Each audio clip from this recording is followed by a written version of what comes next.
Hi everyone, সবাই কেমন আছেন? আশা করি সবাই ভালো আছেন। আমিও আলহামদুলিল্লাহ অনেক ভালো আছি। মেলায় অনেক প্রকারের আচার পাওয়া যায়। তো সব আচারই মোটামুটি খেয়ে দেখছি, কিন্তু রসুনের আচার কখনো খাইনি।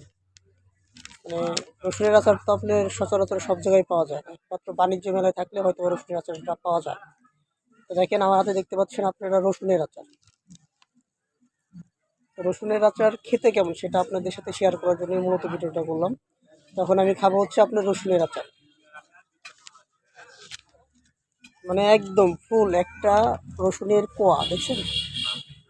এটা হচ্ছে আপনার রসুনের কোয়া দিয়ে আমার দেখি কেমন লাগে।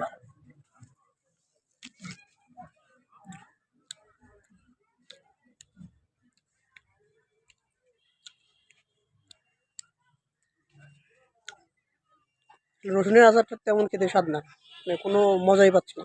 সেরকম আপনার জলপাইয়ের আচার, চালতের আচার, আমের আচার, বরুড়ির আচার, এগুলো মোটামুটি অনেক স্বাদ লাগে, কিন্তু রসুনের আচারটা আসলে তেমন কোনো খেতে সুস্বাদু না।